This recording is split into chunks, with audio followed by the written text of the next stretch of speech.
নমস্কার, তো সবাই কেমন আছেন? আশা করি অনেক অনেক ভালো আছেন। আমিও খুব ভালো আছি। তো পদ্মমায়ের সংসারে আপনাদের জানাই অনেক অনেক স্বাগত। তো ড্রেস চেঞ্জ করে পুজো দেওয়ার পর আমরা এখন চলে যাচ্ছি একটু সাইট সিন করতে। তো একদম রেডি হয়ে গেছি সাজুগুজু করে, সাইট সিনে বেরিয়ে পড়েছি। আর এখন যাব আবার সেই মন্দিরটার কাছে, আর ওখান থেকে নিয়ে নেব অটো, আর অটো না টোটো। তো টোটো করে চলে যাব আমরা সাইট সিন করতে। তো অনেকটা রাস্তায় তো হেঁটে যেতে হয়, জানেনই আপনারা।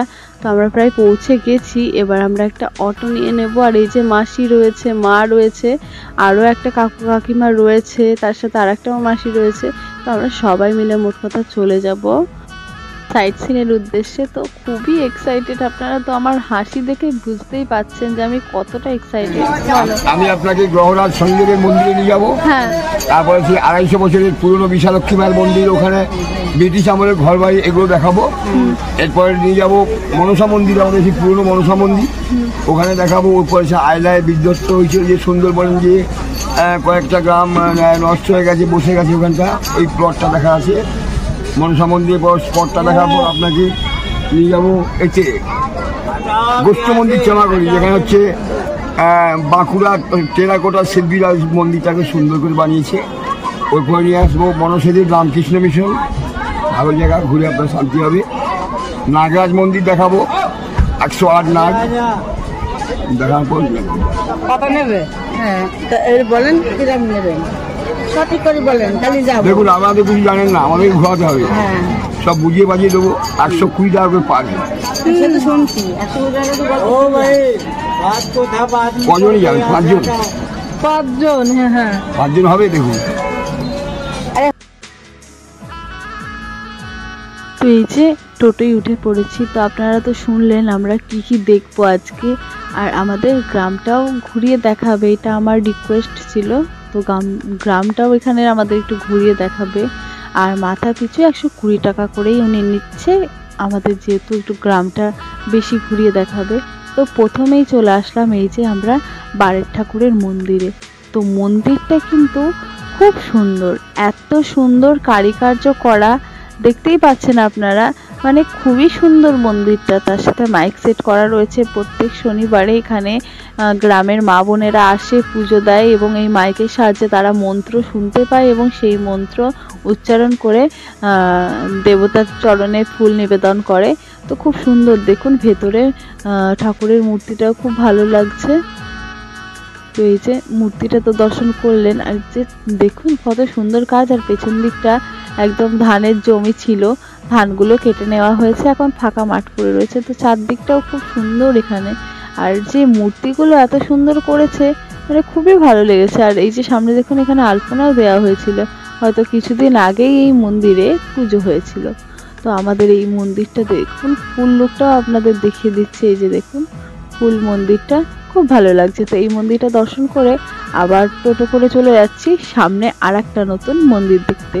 তো এইগুলো গ্রামের খুবই প্রাচীন মন্দির, তার জন্যই কিন্তু ওনারা ঘুরিয়ে ঘুরিয়ে দেখাচ্ছিল। কারণ অনেক মন্দিরই পড়ছিল আস্তে আস্তে, সব কিন্তু দেখায়নি। যেগুলো একটু প্রাচীন, আকর্ষণীয়, নাম করা, তো সেইগুলোই আমাদের দেখাচ্ছিল। তো কাঁপতে কাঁপতে চলছিলাম, কিন্তু খুব ভালো লাগছিল।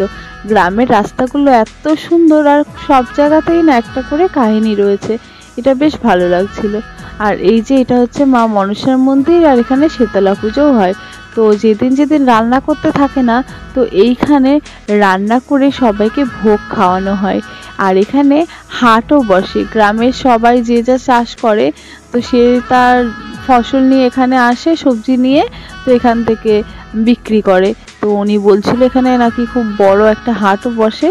তো কি কি বার বসে সেটা আমি না ভুলে গেছি, বলেছিল উনি। তো তারপরে এখানে আর একটা মন্দির, তো চলুন এই মন্দিরটাও দর্শন করে আসি।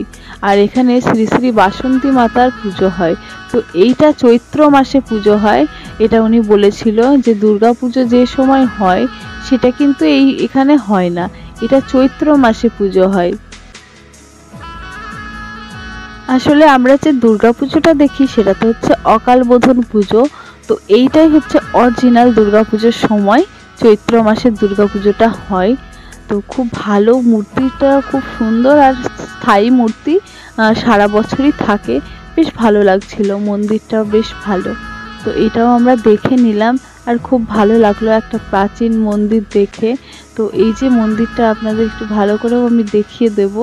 তো এখানে একটা তুলসী মঞ্চ রয়েছে আর এদিকে রয়েছে একটা ঝিল। আচ্ছা, ব্রিটিশ আমলের ঘর। এটা ব্রিটিশ আমলের মন্দির। হ্যাঁ হ্যাঁ, ভালো হবে। ও এটা একদিন এই গঙ্গাসাগরটা জঙ্গলে ঢাকা ছিল। আচ্ছা আচ্ছা, সেই সময় কি করতো, বাংলাদেশ থেকে জেলেরা এসে এখানে জাল বসাতো, আচ্ছা মাছ ধরতো। তখন এখানে মানুষের সঙ্গম ছিল। বাংলাদেশ কত দূর এখান থেকে? বাংলাদেশ এই সাইডে, অনেক দূর। এদিকে বর্ডার। হ্যাঁ, বর্ডার। আচ্ছা, তারপর কি হয়, ওই জেলেরা মাছ ধরতো আর ঝুপড়ি বেঁধে ঘর করে সেই থাকতো আর ট্রলারে করে মাছ নিয়ে ডায়মন্ড হারবার চালান নিত। আচ্ছা, তারপরে কি হলো, ব্রিটিশরা এসে গেলো, এবার ওই জাল থেকে এই মূর্তিগুলো সব উঠেছে। তখন কি করলো, তখন ব্রিটিশরা যখন আসে, জেলেরা তখন তো ভয় পেয়ে গেছে, যখন দেখে না জেলেদের ঘরের ভিতরে ভালো ভালো অস্থি পাথরের মূর্তি, কোথা থেকে গেলো, জাল থেকে পেয়েছি সব। ওগুলো অরিজিনাল কপিল মুনির মূর্তি। আচ্ছা, ভেতরে আছে কেস কাচার চলছে।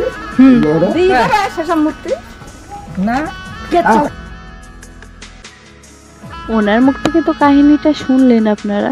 তো চলুন দেখে আসি সেই শিলা মূর্তিগুলো কেমন রয়েছে, সেটাই এখন দেখে আসি। তো এখানে প্রচুর ভিড়ও রয়েছে। উনি কাহিনীটা বলছিল মন্দিরে, তো আমি আপনাদের পরে শুনিয়ে দেব। আগে শিলা মূর্তিগুলো দর্শন করে নিই। এই যে এখানে রয়েছে কিছু আর এদিকেও কিছু রয়েছে। আর শিলামূর্তিগুলো কিন্তু আপনারা দেখতেই পাচ্ছেন প্রচুর পুরনো প্রাচীন যুগের, সেটা কিন্তু বোঝাই যাচ্ছে। এখানেও রয়েছে। তো অন্ধকার ছিল, আপনাদের আমি চেষ্টা করেছি যতটা সম্ভব লাইট জেলে দেখানোর, কিন্তু ভগবানের মুখে তো আর লাইট মারা ঠিক না। তো আশেপাশে একটু লাইট জ্বালিয়ে আমি কিন্তু আপনাদের দেখানোর চেষ্টা করলাম। খালি চোখে কিন্তু ভালোই দেখছিলাম, ক্যামেরাতে একটুখানি অন্ধকার। গল্পটা বললেন আরেকবার বলবেন? মা আজকে পুরো 300 বছর আগে মাকে সমুদ্রেতে পাওয়া গেছে। মানে জেলেরা মাছ ধরতে গেছিল, সেখানে জেলেদের জালে মা বিশালক্ষী আর বিষ্ণু নারায়ণ দুজনে এই সমুদ্র তলা থেকে জলে জেলেদের জালে উঠেছে। উঠে তারপর আমাদের এখানে জমিদার ছিলেন, জমিদারকে দিয়েছে মায়ের সেবা করার জন্য। এবারে সাধারণ মানুষ তো আর পারবে না, এবার জমিদার এই বাড়ি বানিয়ে দিয়েছে মায়ের সেবা করার জন্য। সেই থেকে মায়ের সেবা জমিদার যখন ছিলেন তখন করতেন। এখন জমিদার কলকাতায় চলে গেছে। জমিদার যিনি আসল জমিদার ছিলেন তিনিও মারা গেছে। এবার ওদের বংশধরেরা আছে, বংশধররা যে ওদের নায়েব আছে, নায়েবের কাছে সব সয় সম্পত্তি দিয়ে চলে গেছে। এবার যে নায়েব ও মন্দির দেখাশোনা করতো, ইনি আবার অসুচি, মানে ওর কাকিমা মারা যাওয়াতে অসুচি অবস্থায় মায়ের মন্দিরে উঠেছে। মানে মায়ের যে একটা দাসী থাকে, সেই দাসী ও রাখে না। মানে দাসী রাখলে পয়সা দিতে হবে, ভাগ মেন্টন দিতে হবে, ও রাখে না, ও নিজে কাজকর্ম করতো। এবার আমরা যখন এসে দেখি ওদের মরেছে, আমরা জানি, আমরা যখন এসে দেখি উনি মন্দিরে উঠে কাজ করছে, তখন আমরা প্রতিবাদ করলাম যে আপনার তো মৃতা অসুখ, আপনি কেন মায়ের মন্দিরে উঠে আছেন? তাই আমরা সবাই বলতে তখনই বেরিয়ে গেল। সঙ্গে সঙ্গে পুরোহিত মশাই মায়ের দরজা বন্ধ করে দিল। দিয়ে মন্দির তো বন্ধ রাখা যাবে না, এবার আমরা সঙ্গে সঙ্গে এলাকার বাসিন্দাকে জানালাম, পঞ্চায়েতের প্রধান সাহেবকে জানালাম। উনি কি করলো, সঙ্গে সঙ্গে মাইক প্রচার দিয়ে সারা জনগণকে ডাকা হলো, ডেকে আমাদের ওই মাঠে বসা হলো। তখন বসার পরে উনি যে ত্রুটিটা করেছে, উনি ওনার ত্রুটি স্বীকার করলো না। তখন আমাদের পঞ্চায়েতের প্রধান সাহেব, উনি পঞ্চায়েত থেকে কিছু টাকা পয়সা আমাদেরকে দিল। আমরা আবার গ্রামের মানুষজন জুটে মন্দির প্রতিষ্ঠিত করে সেই থেকে মায়ের পুজো অর্চনা আমরা করছি। এই মায়ের পুজো অর্চনা আমরা করছি বলে আমাদের নামে যে নায়েব আছে ও কেস কাচারি করছে, কারণ ও ভাবছে যে মায়ের সম্পত্তি আমরা নিয়ে নেবো। আর মা যে মাসো আরো খরচ খরচা ও ওখান থেকে গিয়ে বাবুর কাছ থেকে নিয়ে আসছে, কিন্তু ও ব্যক্তিগত আপনাদের হাতে দিচ্ছে না, ও ব্যক্তিগতভাবে খাচ্ছে, মাকে আমাদেরকে কিছু দিচ্ছে না। এত যে জায়গা, এই এরিয়াটা পুরো 25 বিঘা সম্পত্তি টোটাল ওর আন্ডারে আছে, 4টে পুকুর, প্রচুর কিছু দিচ্ছে না।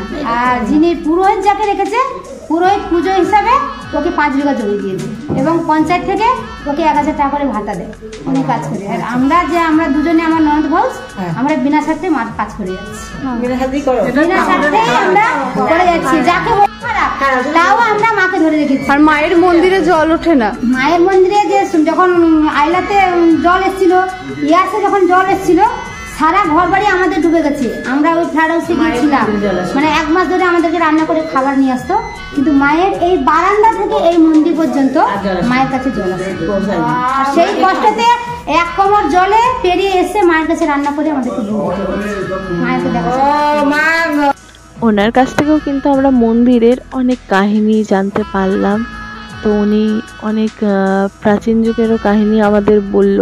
তো যে ইংরেজ বাড়িটার সামনে ছিল, তো সেখানে আমি একটু রিলস করে নিচ্ছিলাম, আর এই জায়গাটা খুবই সুন্দর লাগছিল।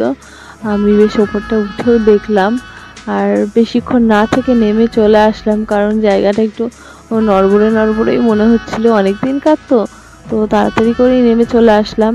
আর এখন আরও তো অনেক জায়গা দেখার বাকি আছে, দেখবো যাব। তো আপনাদের হয়তো আমি একদিনে সব জায়গা দেখাতে পারবো না, আমি কিন্তু 2-3টে ভিডিও পার্ট করে আপনাদের দেখিয়ে দেব, কারণ অনেকগুলো জায়গায় আমাদের কিন্তু ঘোরাবে। আপনারা তো শুনলেন কত জায়গা ঘোরাবে, তো সবগুলোই আমি দেখাবো, কিন্তু আপনাদের পার্ট করে দেখাবো। তো তারপরে চলে এসেছিলাম আর একটা এখানে মন্দিরে। তো এই মন্দিরটাও খুব সুন্দর, আর এখানের মন্দিরগুলো কিন্তু কি সুন্দরভাবে কারুকার্য করা।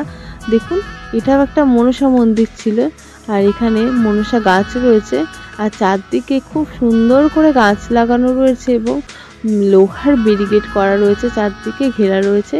এখানে কেউ কোনো খারাপ কিছু করতে পারবে না, বা ছাগল টাগল এসে খেয়ে নিতে পারবে না গাছগুলো, সেই জন্যই এই ব্যবস্থাটা করা হয়েছে। বেশ ভালো লাগছিল, গাছগুলো খুব সুন্দর বাড়ছে। দেখুন চারদিকেই প্রচুর ফুল গাছ রয়েছে, আর ছোট্ট কিন্তু ফুলও ফুটে রয়েছে। তো আমরা এখানে সুন্দর করে একটু পরিদর্শন করে নিলাম। আর তারপরে এই যে গাছগুলো, এটা হচ্ছে বকুল গাছ, আর এখানে একটা মনুষ্য গাছ রয়েছে।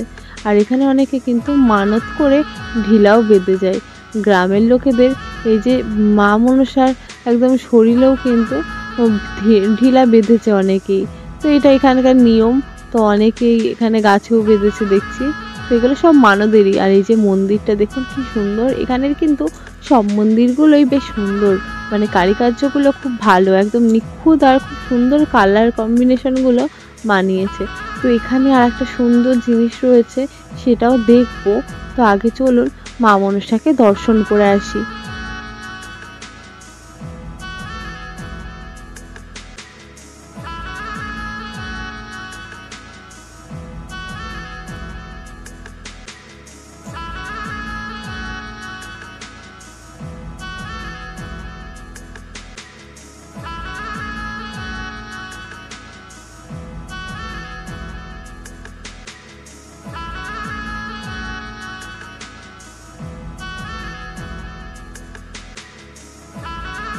মা মনসার দর্শন করে নিয়ে বাইরে চলে এসেছি, আর এখানে পাশে রয়েছে একটা বাঁধ, আর এই বাঁধেরও নানান কাহিনী রয়েছে। তো সেটাই আমাদের এখন দেখাতে নিয়ে যাচ্ছে, আর আমরাও সেটাই দেখতে যাচ্ছি। আর এই মায়ের একটা নিয়ম আছে যে কেউ যদি মায়ের কাছে হাঁস মানসিক করে এই যে পুকুরটা, এই পুকুরে ছেড়ে দেয়, ধরুন আপনি মানসিক করলেন, তো আপনার মানসিকটা পূরণ হয়ে গেলে আপনি হাঁসটাকে এইখানে নিয়ে এসে মায়ের নাম করে ছেড়ে দেবেন। তো আপনার এটাই হচ্ছে মানসিক করার নিয়ম, হাঁস মানসিক। বুঝতে পারলেন তো? যদি আপনি মানসিক করেছেন কোনো কিছু, সেটা পূরণ হয়ে গেলে ওইখানে ওই পুকুরটা এসে আপনাকে একটা হাঁস ছেড়ে দিতে হবে। তো এটাও কিন্তু খুব ভালো লাগলো। আর এখানে প্রচুর পরিমাণে কিন্তু এরকম রাজহাঁস ঘোরাফেরা করছিল, আমি দেখতে পেয়েছি, আপনাদের দেখিয়ে দেবো। আর ওই যে দূরে দেখছেন বাঁধ, তো এই বাঁধের কাহিনীটা হচ্ছে, এটা তো সমুদ্র থেকে বাঁচানোর জন্য তো রয়েছেই, আর এই বাঁধের ওপারেও নাকি 3টে গ্রাম ছিল। তো আপনাদের দেখাবো সেই ভাঙা জায়গাগুলো। আর এই যে দেখতেই পাচ্ছেন হাঁসগুলো কিন্তু ঘুরেও বেড়াচ্ছে। অনেকেই তাদের ইচ্ছা পূরণ হওয়ার পর হাঁসগুলো এখানে ছেড়ে দিয়ে গেছে। আর এই হাঁসগুলো কিন্তু কেউ ধরে না, এরা কিন্তু এখানেই মায়ের সাথে থাকে, মায়ের মন্দির এবং আশেপাশেই থাকে। কোনো গ্রামবাসীরা ওদের কিছু করে না, মারেও না, ধরেও না, ওরা এখানেই নিজের মতো থাকে, খায়, ঘুরে বেড়ায়। তো ওই যে বাঁধটা রয়েছে, এখন ওই বাঁধের দিকেই আমরা হাঁটছি, অনেকটা রাস্তায় বেশ মন্দির থেকে। তো চলুন বাঁধের ওপরে যাই আর দেখি ওই দিকটা ঠিক কতটা সুন্দর।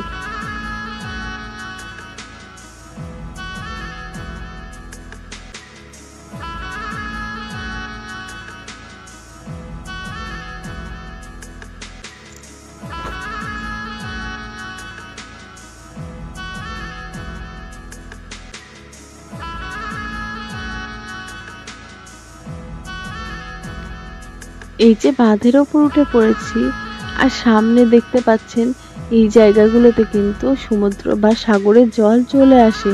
ওইদিকে সাগরের কিন্তু যে আওয়াজ বা যেটা সমুদ্রও বলতে পারেন, তো যে আওয়াজটা কিন্তু খুব সুন্দর করে আমাদের কানে আসছিল, একদম স্পষ্ট বোঝা যাচ্ছিল। আর এখানে যে লোকটা ছিল উনি বলছিল, মানে আমাদের যে টোটো ড্রাইভার, তো উনি বলছিল এখানে কিন্তু 3টে পরপর গ্রাম ছিল আর গ্রামগুলো একে একে এইরকমভাবে ধ্বংস হয়ে হয়ে বা পিছিয়ে আস্তে আস্তে আজ এতটা চলে এসছে।